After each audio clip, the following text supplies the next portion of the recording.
तो hello friends, एक बार फिर से गणपति व्लॉग्स पे आपका बहुत बहुत स्वागत है। और ये है आज मैं जो दिखा रही हूँ, जो बनाने जा रही हूँ कुकिंग में, ये है मेथी। हरी मेथी है और फ्रेश मेथी है। तो अपन जैसे कभी कभी बहुत ज़्यादा खरीद के लिए आते हैं मेथी वगैरह, तो उसको किस तरह से काम में लेंगे, और क्योंकि इसको सुखाएंगे तो वो क्वालिटी नहीं रहेगी जो इसके अंदर होनी चाहिए। तो हम आज इसको यूज़ करके बताते हैं आपको। मैंने अच्छी तरह से साफ़ करके इसको धो ली है, धो करके और इसको काट के रख दी है, और इसके अंदर जो भी कचरा था उसको साफ़ कर लिया है। तो अब मैं आपको बनाना बताती हूँ। ये मैंने धो के साफ़ कर ली है। आज हम एक बहुत ही शानदार तरीके से इसका यूज करेंगे, और वो किस तरह से करेंगे आपको पूरा व्लॉग देखना है। पूरा व्लॉग देख कर ही आप समझ पाएंगे हम किस तरह से क्या बनाने जा रहे हैं। कढ़ाई को मैंने गैस पे चढ़ा दी है और फ्लेम को कर दिया है मीडियम। और अब मैं 2 चम्मच जो है घी के लूँगी और इसके अंदर डालूँगी। ये 2 चम्मच के करीब मैंने घी डाल दिया है, और जब तक गर्म होता है तब तक मेथी अपनी साफ़ है ही। अब मेथी को इसके अंदर रोस्ट करना है, थोड़ा सा ही रोस्ट करना है। उसके बाद आगे का प्रोसीजर बताती हूँ आपको। मेथी जो है मैंने इसके अंदर डाल दी है, कटी हुई मेथी, हरी मेथी। अब इसको थोड़ा सा हम रोस्ट कर लेते हैं। ज़्यादा पकाना नहीं है इसको, थोड़ा सा इसको रोस्ट कर लेते हैं इस तरह से चम्मच की सहायता से। और जब तक ये अपना पानी नहीं छोड़ दे, जब तक ये अपना जो मॉइस्चर है इसके अंदर वो नहीं छोड़ते, तब तक इसको गैस के ऊपर ही रखेंगे। इस तरह से देखें, थोड़ा सा, हाँ इस तरह से अभी क्लियर आ रहा है। इस तरह से इसको कर देंगे। फाइनली करीब 3 मिनट के बाद में अपनी जो मेथी है वो कुछ इस तरह से हो गई है। तो ये इस तरह से हो गई है, बस अपने को इतना ही रखना है और फ्लेम को कर देते हैं बंद। और ये मेथी देखो इस तरह से करनी है आपको। मेथी के अंदर मैंने कुछ भी नहीं डाला है, सिर्फ घी के अंदर इसको रोस्ट किया है, और ये अभी इस तरह से हो गई है। और इधर मैंने ले लिया आटा, और ये इस मेजरमेंट के हिसाब से इतना बहुत आटा होगा, करीब 250 ग्राम के आसपास ये आटा है। तो इसमें अब मसाला मिलाते हैं, फिर आपसे मिलते हैं। आज जो मैं बनाने जा रही हूँ कुकिंग में, वो आपके लिए भी बहुत यूज़फुल है। और अभी है सर्दी का टाइम, तो उसके लिए भी बहुत अच्छा रहता है, और बच्चे आपसे बार बार ये चीज़ मांगते रहेंगे। तो ये 1 चम्मच के करीब मैंने इसके अंदर नमक डाल दिया है, और आधी चम्मच करीब हल्दी डाल दी है, और एक ये भर करके मैंने इसके अंदर मिर्ची डाल दी है। और थोड़ी सी मैं जो जीरा है, ये भी इसके अंदर, जीरा और राई इसके अंदर मैं डाल रही हूँ मिक्स करके। इस तरह से जीरा और राई मिक्स करके इसके अंदर डाल दी है। और उसके बाद और ये थोड़ी सी है अजवाइन। आप अजवाइन अपने टेस्ट के अनुसार डाल सकते हैं, उसमें कोई टेंशन वो नहीं है। आपको अच्छी लगती है तो आप ज़्यादा भी डाल सकते हैं, आपको सही नहीं लगती है तो आप स्किप भी कर सकते हैं। ये है हींग, और हींग करीब छोटी चम्मच के आधा भर के डाली है। और अब इसके अंदर थोड़ा सा मोयन के लिए हम घी डाल देते हैं। थोड़ा सा घी डाल सकते हैं, आप तेल डाल सकते हैं।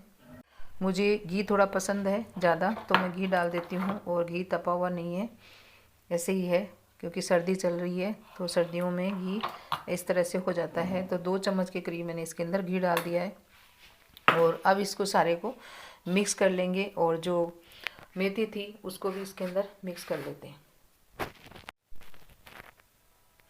फाइनली मैंने इसके अंदर मेथी भी मिक्स कर दी है, जो मेथी के पत्ते थे वो भी मिक्स कर दिए हैं। अब इसका लगा लेते हैं एक प्यारा सा डो लगा करके इसको तैयार कर लेते हैं अच्छी तरह से। हींग वगैरह मसाला मैंने इसके अंदर पूरा डाल ही दिया है, और अब इसको ज़्यादा गीला नहीं करना है, और इसको डो लगा लेती हूँ इस तरह से। ये देखें, थोड़ा थोड़ा पानी डाल करके इसका एक अच्छा सा डो बनाना है अपने को। इस तरह से डो बना करके तैयार करना है। कैमरा में एक हाथ से कैमरा पकड़ रखा है और एक हाथ से आटा लगा रही हूँ, तो मैं थोड़ा थोड़ा करके ही आपको दिखा पा रही हूँ। इस तरह से डो बन करके तैयार है। और अब इसके अंदर इसको करीब 10-15 मिनट के लिए रेस्ट के लिए छोड़ देते हैं, ताकि ये अपना शानदार सा हो जाए। और इसको अब थाली से ढक के रख देती हूँ। इतनी देर में हम और काम कर लेते हैं। इस थाली से 15-20 मिनट के लिए इसको ढक के रख देते हैं। ये एक बाउल लेकर के उसके अंदर आपके जो डो लगा है आटे का, उसके अंदर जितना आपको ज़रूरत है उस हिसाब से ये मैंने मैदा ले लिया है। और इसके अंदर मैदा के अंदर मैं घी मिलाऊंगी 2 चम्मच, और इसको एकदम पेस्ट के जैसा, क्रीम के जैसा बना लेते हैं। इधर मेरा घी गर्म हो गया है, और अब इसको घी को अंदाजन 2 चम्मच के हिसाब से इसके अंदर डाल देंगे। डाल दिया। अब इसको चम्मच से हिला करके एकदम क्रीम जैसा पेस्ट इसका बना करके तैयार करना है। इस तरह से आप हिलाते जाएंगे, पानी नहीं डालना है इसके अंदर, और आप ऐसे हिलाते जाएंगे तो ये पेस्ट की जैसे तैयार हो जाएगा। बना करके मैं बताती हूँ अभी आपको। तो इस तरह से बना करके अपने को तैयार करना है। इसको रख देते हैं अभी साइड में। ये बिल्कुल बन के तैयार है, इसको साइड में रख देते हैं। और अब बनाते हैं आगे का प्रोसीजर। डो 15-20 मिनट हो गए डो को रखे हुए, तो अब इसको ऐसे लोया तोड़ करके और इसका पराठा सेक लेते हैं। फाइनली ये मैं डो बना करके तैयार कर लेती हूँ। किचन में थोड़ा सा अंधेरा हो गया है तो कोई दिक्कत नहीं है। इस तरह से आटे से इसको बेल लेंगे अपन। इस तरह से एक रोटी के जैसे अपने को बना करके इसको तैयार करना है।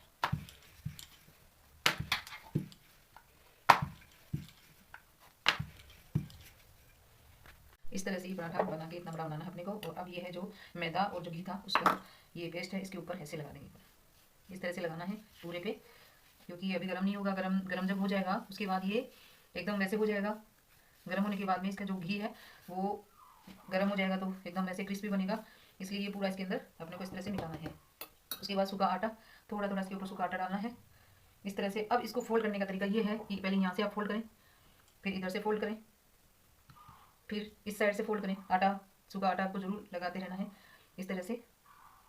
यहाँ पे जब ये फोल्ड हो जाए तो थोड़ा सा और जो क्रीम बना रखी थी घी की और मैदे की, उसको लगाना है और घी को लगाना है इस तरह से आटे को। इसके बाद इसको इसे फोल्ड कर देना है। इतना फोल्ड करने के बाद इस पर वापस वो पेस्ट लगाना है। ये पेस्ट इसके ऊपर लगाना है इस तरह से। अभी क्या है कि हमारी लाइट चली गई है तो इस वजह से थोड़ी सी आपको प्रॉब्लम हो रही है, पर मैं पूरी कोशिश कर रही हूँ कि आपको पूरा समझा सकूँ। इसके बाद इसके ऊपर वापस पेस्ट लगा दो इस तरह से, और इसके ऊपर आटा लगा दो, और आटे से इसके बाद में इसको ऐसे लोई बना करके, और फिर हमें फिर वापस बेलना है इसको इस तरह से। इसको वापस धीरे धीरे धीरे धीरे ऐसे बेलते जाना है इस तरह से। आप गोलाई की शेप में देना चाहे तो गोलाई की शेप में दे सकते हैं, और आपको इसको इस तरह से लंबा बनाना है। आपको लंबा इस तरह से लंबे बनाते जाना है।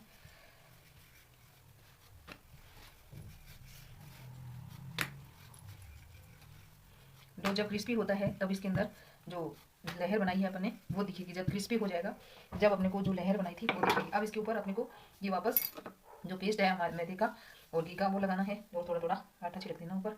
बस इसको वापस फोल्ड कर लेते हैं इस तरह से, और इसको इस तरह से फोल्ड करके और यूँ लंबा बना लेते हैं। अब थोड़ा सा इसको लंबा बेल लेते हैं इस तरह से। इसको लंबा बेलना है, यही लंबाई रखनी है, इसकी चौड़ाई यही रखनी है, ज़्यादा चौड़ा भी नहीं होना चाहिए, क्योंकि ये जब फ्राई होता है, जब ये फ्राई होगा तो फ्राई में भी ये फूलेगा, बड़े हो जाएंगे बहुत ज़्यादा। तो इतना ही ये साइज इतना ही रखना है इस तरह से। देखिए इस तरह से इधर से बेल दिया, इधर से बेल देती हूँ अभी इस तरह से। अब आपको एक चाकू लेना है और चाकू की सहायता से आपको इसे पीस कर लेने हैं इस तरह से।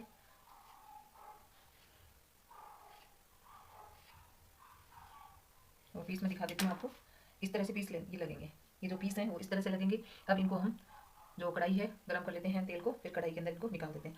तो अब बने रहना हम लोग के साथ में, अब मैं आपको निकाल के बताती हूँ। अभी मैंने दूसरा डो ले लिया है और इसको भी एक पराठे की भांति बड़ा सा बेल करके तैयार कर लेते हैं। ये देखो इस तरह से। कोशिश आपको ये करनी है कि जितना पतला हो सके उतने आपको इसको बेलते रहना है, क्योंकि ज़्यादा पतला होगा तो लहर भी जो छल्ले हैं, जो लच्छे हैं वो बनते रहेंगे। जितना पतला हो सके उतना पतला कर लो इसको। ये देखो इस तरह से पतला बेल लो उसको, एकदम जितना हो सके उतना पतला बेलते जाओ।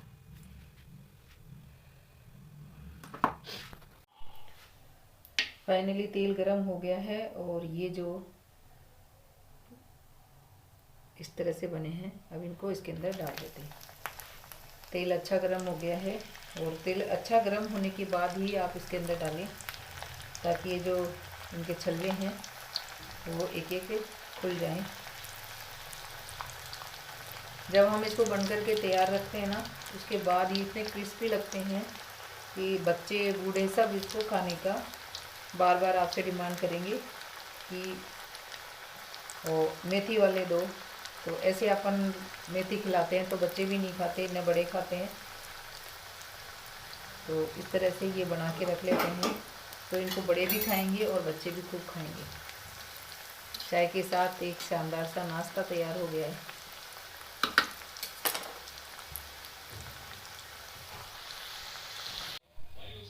तो फाइनली मठड़ी बन करके तैयार हैं और ये कुछ इस तरह से क्रंची क्रंची बनी है और बच्चों ने खूब पसंद करी इनको, खूब सारी बनाई थी। ये तो थोड़ी सी बच्चे बनाते ही खाने चालू हो गए थे। तो ये देखो इस तरह से, और इसकी जो छल्ले हैं वो भी अलग अलग हो रहे हैं। ये देखें, पास में से लेके दिखाती हूँ मैं आपको, छल्ले एकदम अलग अलग हो रहे हैं। तो आज के व्लॉग का एंड में यही करती हूँ। तो आज की जो रेसिपी है आपको कैसी लगी मुझे कमेंट में ज़रूर बताना। अच्छी लगे तो इसको लाइक करना और बहुत अच्छी लगे तो शेयर करना, और सबसे ज़्यादा अच्छी लगे तो इसको सब्सक्राइब कर लेना, ताकि आप और भी मेरी जो कुकिंग है उसमें से अच्छे अच्छे वीडियो देख सकें और आप भी कुछ इसको बनाना सीख सकें। ये मैंने भी मेरी सास से बनाना सीखी थी और ये बहुत अच्छी बनी है। तो बने रहना ब्लॉग के साथ में और ऐसे ही सपोर्ट करते रहें। धन्यवाद।